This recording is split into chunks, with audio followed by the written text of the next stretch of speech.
こんにちは、斉藤直樹です。今日は気まぐれ添削ビフォーアフターということで、今回はねちょっと変わった趣向でやっていきます。気まぐれ添削ビフォーアフターってことなので、その作者さんのね数年前絵を描き始めた時のビフォーのイラストをまず紹介させていただきます。でその方がどんな風に成長したのか、その後にですねアフターの作品を紹介させていただいて、まずはねその成長を見てみたいと思うんですね。やっぱりですね、人が成長する姿って素直に感動させられますし、その成長の方向性についてもね、こんな風に成長したのかって驚かされますよね。なのでまずはですねそこに驚いてもらって、でその成長した絵をですね、じゃあここからどんな風に成長を遂げる可能性があるのか、少し手を加えたバージョンを見せながら解説を加えていこうと思うんですね。はい、その成長の手助けをね少し僕がさせていただければと思います。この動画を見ていただければ、絵を描き始めた頃と数年後描き続けた姿を見比べることで、見ている人のねご自分の成長の姿も想像していただけて、絵を描くことにワクワクしていただけるのではないかと思います。ぜひ最後までお付き合いください。それでは早速いってみましょう。はい、もう表示していました。最初のイラストはこちらの方ですね。こちらは作者白狐さんの作品です。イラスト歴は5、6年ということですね。コメントいただいております。小学6年生の時に液タブを買ってもらい、初めて描き上げた鬼のイラストです。紙の塗りなど講座を見ながら描いたものの、私のイラストにその線はないよ、加算発光すげえ、光ったなどと言いながら描いていた記憶があります。はい、とのことですね。小学6年生で液タブ、いやめっちゃ時代ですね。もう最初から液タブなんですね。デジタルネイティブ羨ましいです。いやしかもですね、デジタルで描いた最初のイラストってことなんですが、すごくね構図と色のバランス感覚良くて、なんか最初から安心して見られる絵を描かれていますよね。加算発光とかね、デジタルならではの機能を楽しみながら自分の絵に具体的に落とし込んでいく器用さもこの時点でね感じます。素晴らしいです。でじゃあ数年後どのように進化したのか見ていきましょう。進化後のイラストがこちらです。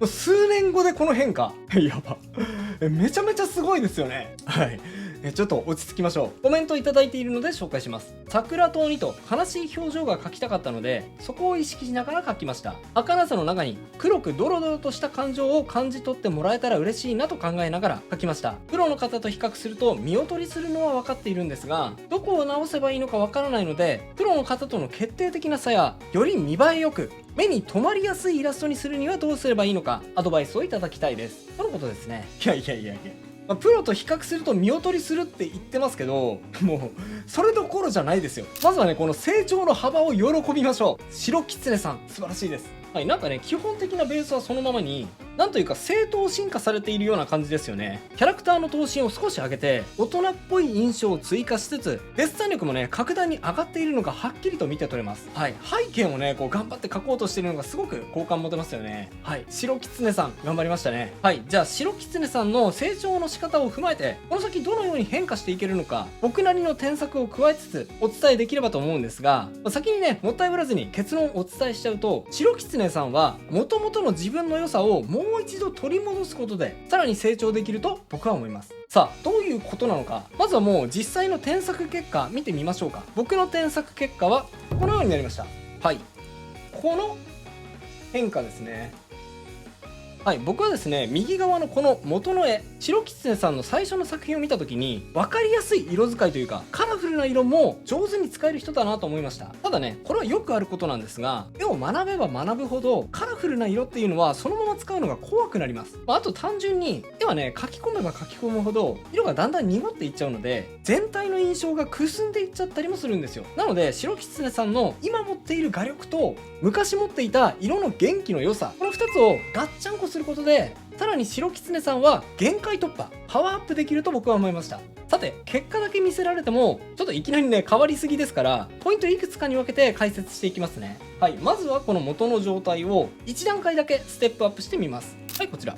はい、まずですね僕が最初に思ったのは、ちょっとね全体的に画面が眠たいなと思ったんですよ。はい、眠たいっていうのはコントラストがパキッとついているところがあまりなくて、全体的にぼやーっとしているような印象のことです。その印象がねどこから来るのかっていうと、背景全体ではあるんですが、まずはね足元からちょっと解消していこうと思いました。はい、結構ですね暗い色と明るい色をこうぶつけ合うのって勇気がいると思うんですが、水の表現って比較的明暗さをつけやすいと思います。キャラクターが映っている影の部分を思い切ってこう暗くして、その他の色を明るくしてあげる。で、明るい部分と暗い部分の色をお互いに波紋に沿ってこう侵食し合わせるこことによってよりシャープな水の表現ができると思います。はい、あとですね、もう一つ実はポイントがあって、これ気づいた人いるかな。ここね、言われる前に気づいた人すごいです。何だと思いますか？はい、この向こうに見えている水平線、地平線なんですけど、これね、添削後はちょっと下げてます。はい、添削前はね、こんな感じで、もっとね、こう上の部分、画面の真ん中あたりにあったんですね。これね、地平線が画面真ん中にあると、ものすごく画面が安定してしまって、結構ね、退屈に見えるんですよ。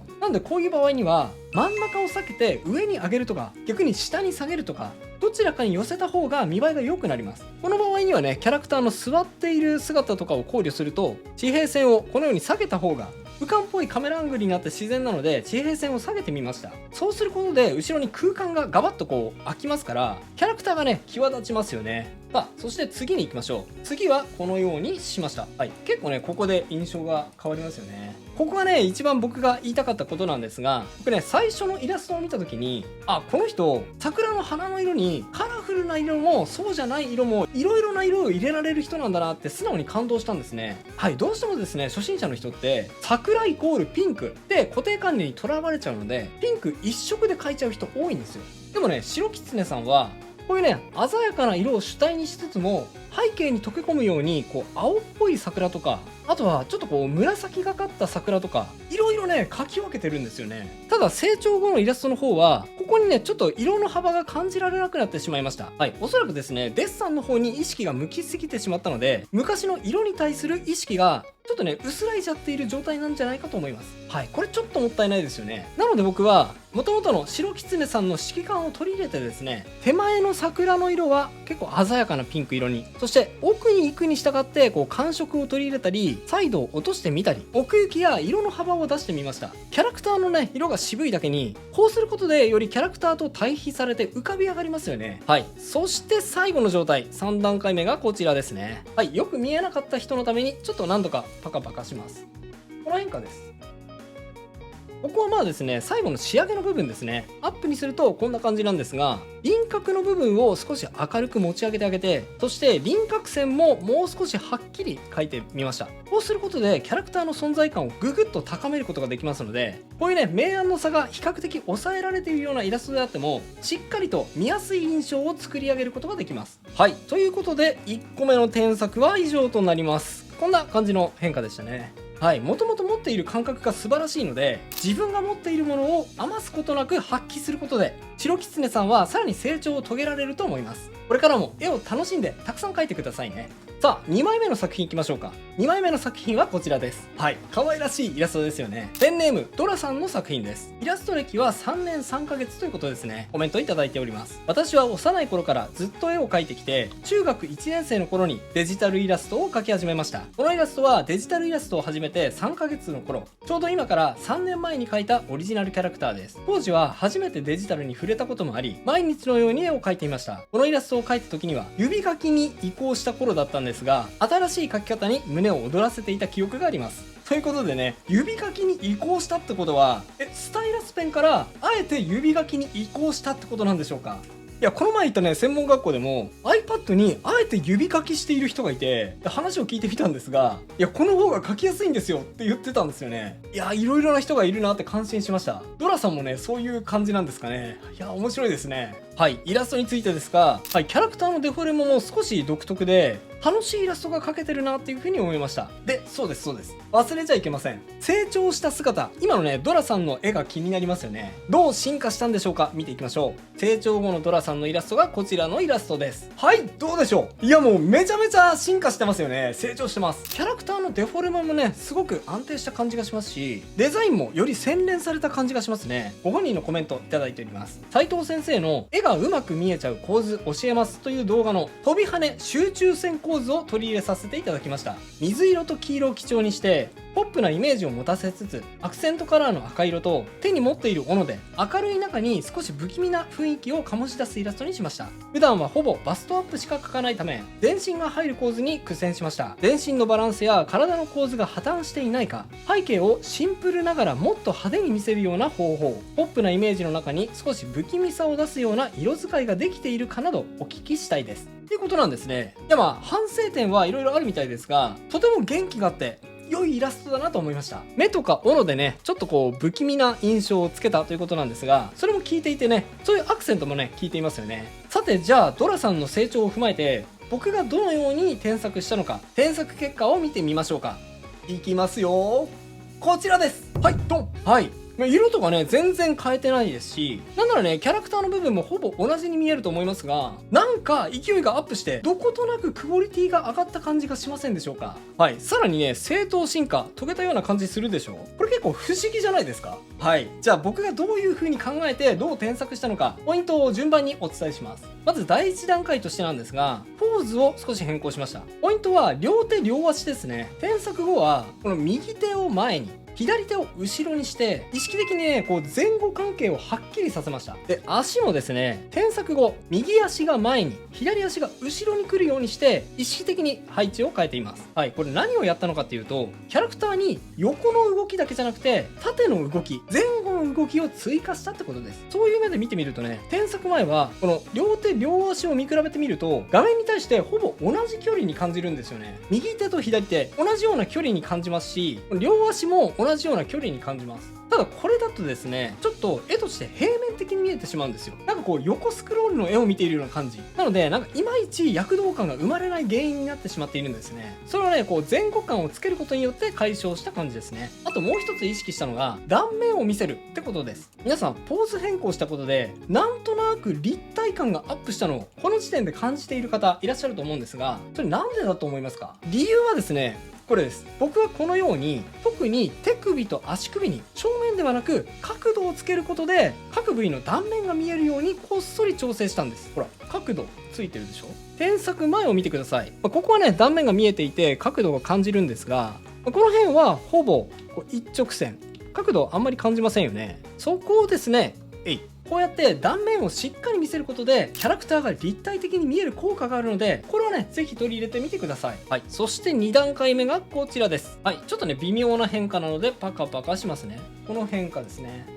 はい、これは何をやったのかっていうと、陰影をはっきりさせるですね。結構ね添削前は影をおっかなびっくりつけているような感じというか、あまり広い範囲につけられていない感じがあったんですが、もっと思い切って影付けしちゃって大丈夫です。特にね注目してほしいのがこの髪の毛の影なんですが、こんな風にねもう少し広範囲に髪の毛の影をつけることでより髪の毛の質感を感じさせることができます。ちょっとね影と光の境目をこうギザギザっとしてあげることも髪の毛の流れを感じさせるには重要なポイントです。それとですね、ものすごく細かいポイントなんですが、この口の中の塗りもですね、こんな風にベロの部分と口の奥の部分を色分けすることでも、ここでもねキャラクターの立体感を上げることができちゃいます。はい、この絵ですね、実はそういう細かいポイントこの段階で何箇所か行っているので、後でねこうストップをかけて見比べてみてください。すごく細かい調整でこんなに違うんだっていうポイントいくつか発見できると思います。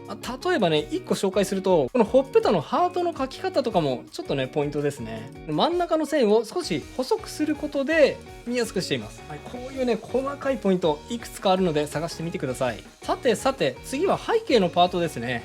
こんな感じです。はい、背景はですね、僕が以前紹介した集中線構図を使ったということなんですが、発想自体はねすごく良いと思いました。集中線構図で迫力とか元気の良さを増したかったんですよね。はい、方向性とてもいいと思います。ただですね、ちょっと気になったのがこの白の線と黄色の線、これが全部似たような太さになってしまっているんですよね。これだとねあんまりこう勢いを感じられませんので、それぞれね太さを変えた方が良くなると思います。それとですね、この集中線の周りを縁取っているこの緑色、これが緑というかちょっと黒に見えてしまっているんですね。これだとキャラクターの線と同化しちゃってキャラを邪魔してしまうので、もう少し薄い線にしてみるといいと思いました。はい、それを反映するとこんな感じになりますね。はい、ちょっとねこういうしぶきとかももう少し増やしてあげても絵にね勢いとか、あとは可愛さも追加できていいと思いました。はい、今僕が言ったことものすごく細かいことの連続だったと思うんですが、蓋を開けてみるとほら最初と最後印象がかなり変わりますよね。こういうねデフォルメイラストの場合には特に今紹介したような細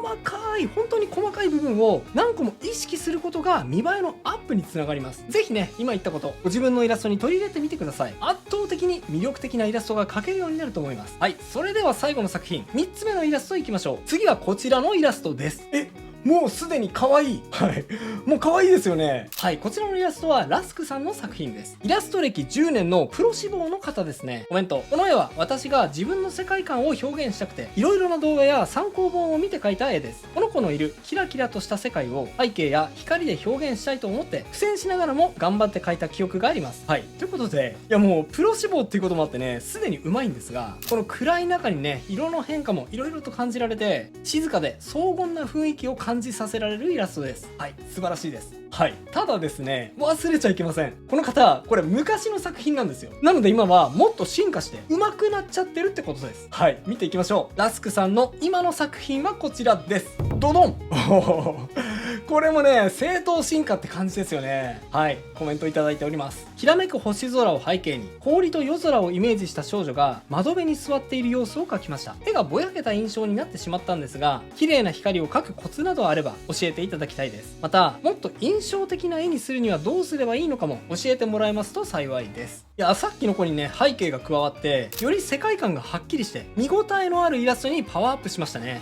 衣装のデザインも可愛さと美しさ、両方あって素晴らしいです。さて、じゃあこの方がさらに進化するにはどうすればいいのか。僕の考えではですね、光ですね。光を意識的に描き込むことで、さらに見栄えがする絵になるなと僕は思いました。はい。なので僕はこのように添削させていただきました。ドン。はい。これですね、さっきの白キツネさんもそうだったんですが、これね、昔できていたことを成長すると忘れてしまうっていうことよくあるんですよね。ラスクさんもまさにそのパターンで、昔はキャラに強い光を結構当てられていたのに、今はですね、荘厳さを強調しようとするあまり、思い切ったライティングができなくなっている感じがありますよね。絵によってはね、その演出ももちろんありなんですが、単純にね、見た目が弱くなってしまうので、バランス感覚が必要だと思いました。ほら、実際にね、見比べてみると、光が入っていた方がなんかこうキラキラして、単純にね、目が惹かれるでしょ。この迫力が元々はあったと思うんです。これを取り戻すといいと思うんですね。はい、じゃあ細かいポイント、丁寧に解説していきましょう。ちょっとね、プロ志望の方なので、要点以外にもね、細かいこと言っちゃうんですが、まずは最初のね、背景の切り取り方。これが絵の魅力を削いでいるように、ちょっと僕は感じました。具体的に言うと、この四角ですね。この四角い枠に囲まれていることによって、なんかね、絵がちょっとこう、きちっとまとまりすぎている感じがしたんですね。四角が全部悪いってわけじゃないんですが、女性的な柔らかい印象が欲しい絵でもあるので、少しね、柔らかさを出すために、こういう丸いシルエットも入れられたらなと思いました。はい。なので、最初の段階はこんな感じにしました。このね、窓枠の丸いシルエットが絵に柔らかさを追加してくれると思います。あとですね、絵がぼやけた感じになっちゃったっていうことなんですが、一つの理由として、キャラクターの白と背景の色が同じ白になってしまっているっていうことがあると思います。ここまで思い切って変えるかどうかはお任せしますが、背景を暗めにして、キャラクターとひし形の飾りを際立たせる方向性もあるかなと思ってやってみました。はい。そして2段階目は、綺麗な光を描くコツが知りたいということでしたよね。はい。なので、こちらです。はい。というか、これはですね、もうすでに昔のラスクさんができていたことなので、それを思い出せばいいだけの話だと思うんですよ。はい。この光があった方がね、結構見栄えがしますよね。これですね、月明かりだからこんなに明るくなるはずないと理屈では思ってしまうかもしれませんが、絵はね、見栄えが良くなればそれが正解です。これ昔はですね、理屈はどうあれ見栄えのする絵を描きたいって思って描いているので、こっちはね、見栄えが不思議としちゃうんですよね。はい。このね、もう一度原点に立ち返って、理屈はわかんないんだけど、こっちの方が絶対いいっていうね、そっちの方向を選べると、さらにね、良いイラストが描けるようになると思います。絵はね、程よく嘘を織り交ぜていくのが大事です。たまにね、嘘ついてみてくださいね。さあ、そして次です。3段階目はこちらになります。はい。周囲の星飾りに光を当てて強調してみました。絵はね、強調したいところを明るく照らす。そうじゃないところを暗く落とす。というのが基本的な見せ方です。そこをはっきりさせないと、ちょっとね、ぼやっとした分かりにくい絵になってしまうことがあるので、なんか見栄えしないなと思ったら、このね、原点に立ち返ってみてください。見せたいところを明るくね、照らすんです。はい。基本的なことですが、重要なことです。はい。そして最後の作品だけね、ちょっと4段階目作っちゃいました。4段階目がこちらです。はい。こんな感じ。このね、手に持っている星飾りだけが違いますね。はい。これですね、この星飾り全部が同じ形だと、ちょっと味気ないなと思ってしまいました。なので、手に持っている飾りだけ少し違ったような特別な形にしてあげる。どうしてもね、いい感じに見えると思います。こうした方が見ている人がね、なんかここに意味を感じ取ってくれますし、そこにね、単純に視線が注がれますよね。こういうね、視線誘導のやり方も重要なので覚えておいてください。はい、ということで、プロ志望ということもあってね、かなり難しいことを要求してしまいましたが、ラスクさんはそれだけの力を持った方だと思います。絶対にね、このアドバイスをいい感じに取り入れる力を持っていると信じていますので、ぜひね、今回のアドバイス活かしてみてください。応援しています。頑張ってください。はい、そして作品の添削は以上なんですが、もう一点ね、絶対紹介したい作品を応募してくださった方がいました。この方もね、添削を希望されていたんですが、ちょっとね、添削のしようがない素晴らしい作品だったので、最後に紹介します。はい、こちらはですね、小坂椎名さんの作品です。はい、勘違いしてはいけません。これは新刊前のイラストですね。イラスト歴5年でプロ志望の方です。コメント。小学5年生くらいから絵を描いていて、将来はアニメなどの映像に関わる仕事やイラストレーターなど絵を描く仕事に就きたいです。このイラストは2年ほど前の中学2年生の時に描いたものになります。この頃はパースなど背景に関する知識が全くなかったので、見よう見まねで描いたものになります。見よう見まねで描いたものの、あまり納得がいく出来にならなかった記憶があります。水滴などの表現や思ったより密度が低くなってしまった点が苦労しました。ということで、いや中学2年生でこれですかっていう感じのね、すごくこうまとまったイラストですよね。はい、僕が好きなのは海とね、砂浜がこう切り替わっていくところのこの緑色と黄色の表現、これがね、もうすごく気持ちいいんですよね。海行きたくなります。この時点でね、めっちゃいい絵なんですけど、はい、ちょっと怖いですよね。この方の今の絵を見てみましょう。一言言っておきます。めっちゃ驚くと思います。やばいですよ。いきます。こちらです。ドン。いや、高校生だよね。うますぎでしょ。うますぎ。はい、ちょっとね、コメントまで読むと長くなってしまうので割愛させていただくんですが、もうね、コメントでもおっしゃっているんですが、視線誘導まで完璧に計算され尽くしていて、絵作りの考え方もね、すごいんですよね。まずはこの電車に引き付けておいて、で視線をね、こっちに流していくみたいなね、なんかそういう絵に関しての戦略みたいなものもすごくね、考えられているんですよね。はい、よく見ると下の方にね、幽霊の女の子がこうぼーっとね、どこかを見つめて座っていて、でアイスもね、ちょっと落ちていて、でそれを見ている人玉がちょっとこう泣いてるみたいな、なんかちょっと切ないストーリーを感じさせるような、なんかそういうね、巧みなストーリー展開というか想像力をかきたてる一枚に仕上げられています。もうね、ずーっと見ていたくなるようなイラストなんですよね。はい、この絵はですね、もう言うまでもなく、特に添削するポイントが見当たらなかったので、あとはね、もうご自分の表現の問題だと思います。この女の子をもうちょっと明るくするのか、もうどこをこうもっと目立たせたいのか、そういうのはね、もう表現の問題なので、もう好きにやってくださいって感じです。はい、なのでね、もうただただ良い絵として紹介させていただきました。小坂椎名さん、素晴らしいです。もうね、十分にプロとしてやっていけるだけの力があると思いますので、自信を持ってね、絵を描いていってください。応援しています。頑張ってください。といったところで、今回は以上となります。今回は3点の添削を通して絵作りのポイントをお伝えしてきました。はい、でね、今回の絵もそうなんですが、絵を頑張っていると結構書き込みがあるがゆえにね、のっぺりしちゃってメリハリがなくなっちゃうっていうことは珍しくありません。もっとメリハリつけたいと悩んでいる人がいたらですね、こちらの動画が参考になります。気まぐれ添削108ですね。窓まぎのまどかちゃんのイラストを通して絵のメリハリについて集中的に解説してみました。興味があればこちらも合わせてチェックしてみてくださいね。それでは最後にあのコーナー、気まぐれじゃんけんのコーナーです。いきますよ。準備はいいですか？気まぐれじゃんけんじゃんけんポン。それではまた次回の動画でお会いしましょう。